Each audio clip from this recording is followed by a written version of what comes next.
Number 2, இனி ஒரு மனிதனை கூட நாம் பார்க்க வேண்டியது அவசியமாக இருக்கிறது. மோசே என்கிற மனிதன். ஆமென் சொல்லுங்க பார்க்கலாம். அல்லேலூயா. பைபிளில் மிகவும் முக்கியமான ஒரு நபராக இவர் இருக்கிறார். யோசேப்பு. யோசேப்பை தேவன் வைத்த ஸ்தானம் என்ன? இன்றைக்கு நான் அதை உங்களோடு பேசி ஜெபிக்க விரும்புகிறேன். பரலோகம் உங்களுக்கு உதவி செய்வதாக. மோசேயுடைய ஸ்தானம், தேவன் அவனுக்கு வச்சிருந்த ஸ்தானம் என்ன என்பதை இன்றைக்கு நான் பார்ப்போம். மோசே ஒளித்து வைக்கப்பட்ட மனுஷன். ஒரு அல்லேலூயா சொல்ல பார்க்கலாம். மோசே ஒளித்து வைக்கப்பட்ட மனுஷன். ஒரு 7 காரியத்தை நான் உங்களுக்கு ஞாபகப்படுத்த விரும்புகிறேன். 1, அவன் வீட்டிலே ஒளித்து வைத்தார்கள். ஆமென் சொல்லுங்க பார்க்கலாம். எபிரெயர் 11:23 அவனை வீட்டிலே ஒளித்து வைத்தார்கள். ஏனென்றால் ஆண் பிள்ளைகள் எல்லாவற்றையும் நதியிலே போட வேண்டும் என்கிறதான ஒரு சட்டம் இருந்தபோது அவனை வீட்டிலே ஒளித்து வைத்தார்கள். நம்பர் 2, நாணல் பெட்டிக்குள்ளே வைத்து நதி ஓரமாக வைக்கப்பட்டிருந்தார். ஒரு அல்லேலூயா சொல்லுங்க பார்க்கலாம். அல்லேலூயா. ஆண்டவருக்கு மகிமை உண்டாவதா. யாத்திரையாகமம் 2ஆம் அதிகாரம் 1-6 வசனத்தை பார்க்க முடியும். 3, வனாந்திரத்திலே ஒளிந்து கொண்டிருந்தார். யாத்திரையாகமம் 2:15 படி 3:1 படி அவர் வனாந்திரத்திலே ஓடி போய் ஒளிந்து கொண்டார். நம்பர் 4, சீனாய் மலையிலே மறைந்திருந்தார். யாத்திரையாகமம் 32:1 கண்மலையின் வெடிப்பிலே இருந்தார். யாத்திரையாகமம் 32:22 மேக ஸ்தம்பத்தின் கீழும் அக்கினி ஸ்தம்பத்தின் கீழும் அவர் இருந்தார். 1 கொரிந்தியர் 10ஆம் அதிகாரம் 1ஆம் வசனம், யாத்திரையாகமம் 13:21-22 2 வசனங்களை நீங்கள் வாசித்து பார்ப்பீர்களானால் மேக ஸ்தம்பத்தினாலும் அக்கினி ஸ்தம்பத்தினால் அவர்கள் வழி நடத்தப்பட்டார்கள். அது மோசேயால் நடத்தப்பட்டதான ஒன்று. கை வைத்தோர் அல்லேலூயா சொல்லுங்க பார்க்கலாம். நம்பர் 7, அவனுடைய பிரேத குழி மறைந்திருக்கிறது. அல்லேலூயா. இந்த உலகத்திலேயே கவனிங்க, இந்த உலகத்திலேயே பெரிய ஆசீர்வாதம் இந்த மோசேயனுடையதான அடக்கம். ஒரு அல்லேலூயா சொல்லுங்க பார்க்கலாம். அல்லேலூயா. ஆண்டவருக்கு மகிமை உண்டாவதாக. நல்லா கவனிங்க. மோசே அவனுடைய 40 வருஷத்தினுடைய ஊழிய பாதையில் எத்தனை ஜனங்கள் அவர் வழிநடத்தினார்னு உத்தேசமா சொல்றாங்க. பைபிள் படி 6 லட்சம் புருஷர்கள் அப்படின்னு சொல்லப்பட்டிருக்கு. அப்ப சகோதரிகளை கொஞ்சம் எடுத்து வச்சிங்கன்னா, புருஷன் சொல்லும் போது மனைவின்னு வச்சுக்கலாமா, ஆளுக்கு 1க்கு 1 அப்படின்னு வச்சா கூட 12 லட்சம் ஆச்சு. நாம் இருவர் நமக்கு இருவர்னு அந்த முறைப்படி வச்சா கூட எத்தனை லட்சம்? 24 லட்ச மக்கள் உள்ளதான ஒரு தலைவன் 40 வருஷத்துல கவனிங்க 3 முறை அவன் இரவும் பகலும் குசியாமலும் குடியாமலும் தேவனுடைய சமூகத்துக்கு போனார் என்று பைபிள் சொல்லுகிறது. ஒரு அல்லேலூயா சொல்லுங்க பார்க்கலாம். முதல் தடவை போகும்போது தேவனுடைய ஜனங்களுக்கு நியாயப்பிரமாணத்தையும் கட்டளைகளையும் கர்த்தர் கொடுத்தார். ஆமென் சொல்லுங்க பார்க்கலாம். 24ஆம் அதிகாரம் 12ஆம் வசனத்தை வாசி பாருங்க. 24:12 அப்பொழுது கர்த்தர் மோசேயை நோக்கி நீ மலையின் மேல் என்னிடத்துக்கு ஏறி வந்து அங்கே இரு. நான் உனக்கு கற்பலகைகளையும் நீ அவர்களுக்கு உபதேசிப்பதற்கு நான் எழுதின நியாயப்பிரமாணங்களையும் கற்பனைகளையும் கொடுப்பேன். ஒரு அல்லேலூயா சொல்லுங்க பார்க்கலாம். அல்லேலூயா. அதை தொடர்ந்து மறுபடியும் அவர் போகும் பொழுது ஆசரிப்பு கூடாரத்தினுடைய காரியத்தை ஆண்டவர்களுக்கு சொல்லிக் கொடுக்கிறதை பார்க்க முடிகிறது. ஒரு அல்லேலூயா சொல்லுங்க பார்க்கலாம். அதுலயே சில உபதேசத்தை உள்ள கொண்டு வரார். கவனிங்க. அப்படி உள்ள எல்லாத்தையும் கொண்டு வர்றப்ப இவர் மேலே இருந்து ஆண்டவர் விரும்புகிற ஆசரிப்பு கூடாரம், அந்த கூடாரத்தினுடைய மகிமையினால ஆண்டவர் அவருக்கு அங்க வெளிப்படுத்தி கொண்டிருக்கும் போது இங்கு கீழே மக்கள் சில தவறான வழிகளுக்குள்ளே போகிறார்கள். நல்லா கவனிங்கம்மா, ஒரு நிமிஷம் கவனிங்க. எல்லா ஆண்களும் குடும்ப தலைவிகளும் கவனிங்க. குடும்பத்தில் குடும்ப தலைவன் சரியா இல்லை, தலைவி சரியா இல்லைன்னா குடும்பம் சரியா இருக்காது. பாருங்களேன், 40 வருஷம் வழி நடத்தின மோசே கர்த்தருக்கு நேராக கானானுக்கு நேராக இத்தனை ஜனத்தை நடத்தினான். 40 நாள் தான் விட்டுட்டு போனாரு. மலைக்கு போனதான மோசேக்கு என்ன ஆனதோன்னு சொல்லி என்ன செஞ்சிட்டாரு? கன்றுக்குட்டியை செய்ய ஆரம்பிச்சிட்டாங்க. கவனிங்க. அப்போ குடும்பத்துல தலைவன் எவ்வளவு முக்கியங்கிறத நல்லா புரிஞ்சுக்கோங்க. குடும்பத்துல குடும்ப தலைவி எவ்வளவு முக்கியம்னு நினைச்சுக்கோங்க. நான் இருந்து என்ன செய்ய போறேன் அப்படின்னு சில பெண்கள் சொல்லுவாங்க, இல்ல சில ஆண்கள் சொல்லுவாங்க, நான் குடும்பத்தில் நான் இருந்து என்னது, எனக்கு என்ன பிரச்சனை, நான் இருந்து என்ன இங்க சாதிக்க போறேன் அப்படிலாம் இல்ல. உங்க மூலமா தான் உங்க குடும்பம் ஆசீர்வாதமா இருக்கும். நீங்க சரியா இருக்கணும். ஆமென் சொல்லுங்க பார்க்கலாம். அல்லேலூயா. எங்க 40 வருஷம் எங்க, 40 நாள் எங்க, ஆசரிப்பு கூடாரத்தினுடைய எல்லா காரியத்தையும் அவர் மேல மாடல் பெற்றுக்கொண்டு இருக்கும்போ இங்க சில கற்பனைகளையும் கர்த்தர் கொடுக்கிறார். அதை பெற்றுக்கொண்டு இருக்கிற சூழ்நிலையில 2வது முறை இப்படி பெற்றுக்கொண்டு இருக்கிற நேரத்தில் தான் இவங்க கன்றுக்குட்டி வணக்கத்துக்குள்ள போன உடனே ஆண்டவர் சொல்றாரு, நீ சீக்கிரம் என்ன செஞ்சிரு, இறங்கிப்போ. இவர் இறங்கி வந்து பார்க்கிறார். எல்லாத்தையும் பார்த்துட்டு கடைசி என்ன செய்யறாருன்னா, இருக்கிற கற்பலையை என்ன செஞ்சாரு, ஆண்டவர் எழுதி கொடுத்த கற்பலையை போட்டு உடைச்சிடுறாரு. நல்லா கவனிங்க.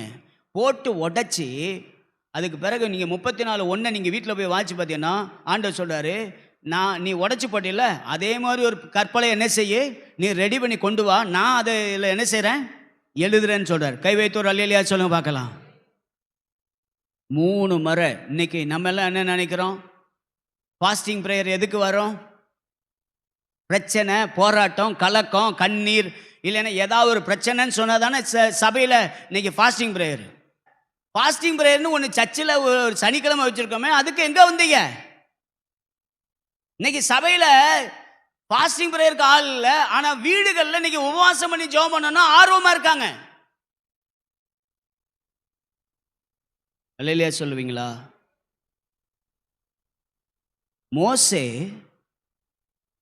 அவனுடைய உபவாசத்தினுடைய காரியம் எல்லாம், இத்தனை ஜனம் இருந்தாலும் என் தேவனோடு நான் வைத்திருக்கிற ஐக்கியம்தான் இந்த ஜனத்தை நடத்துவதற்கு போதுமான கிருபைகள் கொடுக்கும். எத்தனை பேர் ஆமேன்னு சொல்றீங்க? இன்னைக்கு உங்க வாழ்க்கையில் நீங்க எப்படி நீங்க நினைக்கிறீங்க, உங்க குடும்பத்தை நடத்துறதுக்கு என்கிட்ட இருக்கிற சம்பாத்தியத்தை வச்சு நான் சம்பாதிச்சிருவேன்னு நினைக்கிறீங்களா? இன்னைக்கு நிறைய பேர் அப்படிதான் இருக்காங்க. நான் சம்பாதிக்கிறேன் பாஸ்டர், அதனால நான் என் குடும்பத்தை நடத்த முடியாது. உபவாச ஜெபம் அவசியம். கை வைத்து ஒரு ஆமென் சொல்லுங்க பார்க்கலாம். அல்லேலூயா. இத்தனை ஜனத்தின் திரட்சியை நடத்தின மனுஷன் தன்னுடைய ஊழிய காலத்தில் 3 முறை அவர் சொல்லப்படுவதற்கு ஏது காரணமாக இருக்குது. 3 முறை. அந்த 3 முறையும் இரவும் பகலும் புசியாமலும் குடியாமலும் உபவாசம் பண்ணினார். ஒரு அல்லேலூயா சொல்லுங்க பார்க்கலாம்.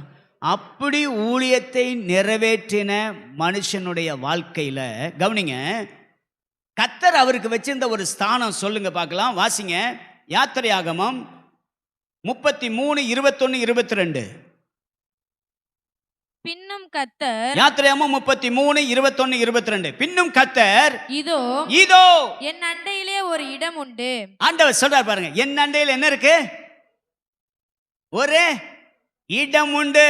கையை வைத்து ஒரு அல்லேலூயா சொல்லுங்க பார்க்கலாம். அடுத்துமா, என் மகிமை கடந்து போகும்போது, என் மகிமை கடந்து போகும்போது நான் உன்னை அந்த கன்மலையின் வெடிப்பிலே வைத்து நான் கடந்து போகும் மட்டும் என் கரத்தினால் உன்னை மூடுவேன். என் கரத்தினாலே உன்னை என்ன செய்வேன், மூடுவேன். அல்லேலூயா சொல்லுங்க பார்க்கலாம். 33ல அவர் சொல்றாரு, என் அண்டையில ஒரு இடம் உண்டு. கை வைத்து ஒரு அல்லேலூயா சொல்லுங்க பார்க்கலாம். அல்லேலூயா. இந்த உலகத்திலேயே இவ்வளவு கர்த்தருடைய ஊழியத்தை 40 வருஷமாக சுமார் ஒரு 25 லட்சம் ஜனங்களை நடத்தின மனுஷன், இவர் செஞ்சதெல்லாம் நல்லதா கெட்டதா? இவர் ஊழியத்தில் செஞ்சதெல்லாம் நல்லதா கெட்டதை செஞ்சாரா?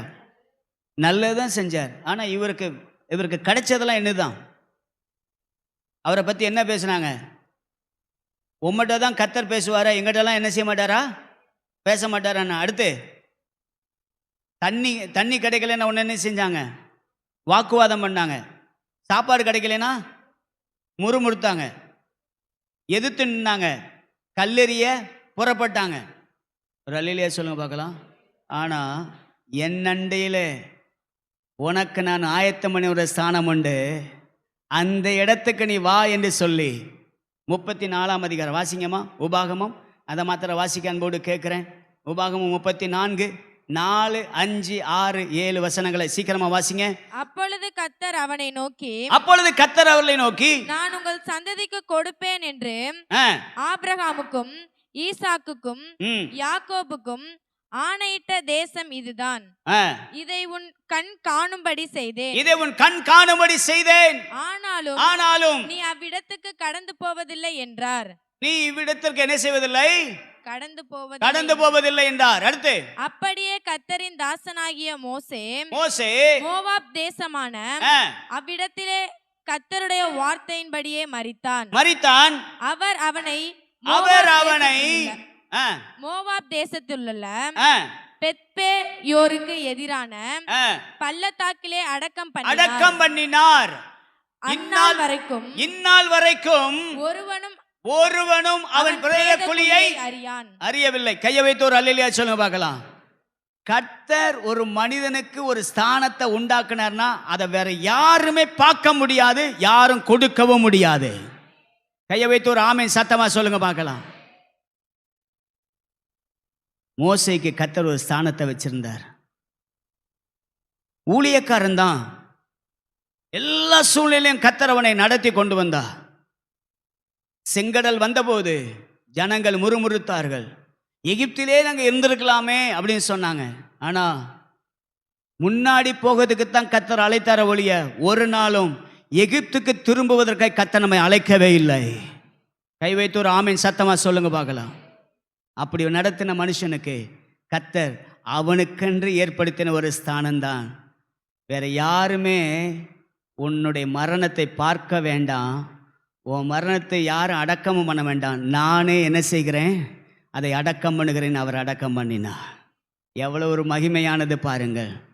நீங்கள் கர்த்தருக்காக உண்மையாய் தேவ சமூகத்தில் ஜெபம் பண்ணி உபவாசம் பண்ணி கர்த்தருக்கு முன்பதாக உங்களை நேராக்கி கொண்டு கர்த்தருடைய சமூகத்தில் நீங்கள் நிற்பீர்களானால் கர்த்தர் யாருக்கும் கொடுக்காததை கர்த்தர் உங்கள் கையில் கொடுத்து உங்களை ஆசீர்வதிக்க வல்லமை உள்ளவராக இருக்கிறார்.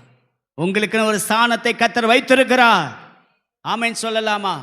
ஒரே ஒரு வசனத்தை வாசிங்க பார்க்கலாம். மத்தேயு எழுதின சுவிசேஷம் 17ஆம் அதிகாரம் 3-4 வசனங்களை வாசிங்க. மத்தேயு 17:3-4 வசனங்கள் வேகமாக வாசிங்க. அப்பொழுது மோசேயும் எலியாவும் அவரோடு பேசுகிறவர்களாக அவர்களுக்கு காணப்பட்டார்கள். அப்பொழுது பேதுரு இயேசுவை நோக்கி ஆண்டவரே நாம் இங்கே இருக்கிறது நல்லது. உமக்கு சித்தமானால் இங்கே உமக்கு ஒரு கூடாரமும் மோசேக்கு ஒரு கூடாரமும். ஒரு அல்லேலூயா சத்தமா சொல்லுங்க பார்க்கலாம். எங்க வந்துட்டார் இந்த மோசே? மறுரூப மலைக்கு. அல்லேலூயா சொல்லுங்க பார்க்கலாம். அவர் மறுரூபமானதுனால தான் அந்த மலைக்கே பேர் என்னது? மறுரூப மலைன்னு வச்சாங்க. ஒரு அல்லேலூயா சொல்லலாமா? நீங்க அந்த இடத்துல இருக்கிறதுனால தான் அந்த இடத்துக்கே மவுசு. அல்லேலூயா சொல்லுங்க பார்க்கலாம். சில நேரம் உங்கள் வீட்டில் உள்ளவங்க சொல்லுவாங்க, நீ இருந்து எதுக்கு அப்படிம்பாங்க. இல்லை, நீங்கள் இருக்கிறது அந்த வீட்டுக்கு ஆசீர்வாதம். அல்லேலூயா சொல்லுங்க பார்க்கலாம். இப்போ யார் எங்கே வந்துட்டா? இயேசுவோடு பேசுவதற்கு மோசேயும் எலியாவும் வருகிறார்கள். ஒரு அல்லேலூயா சத்தமாக சொல்லலாமா?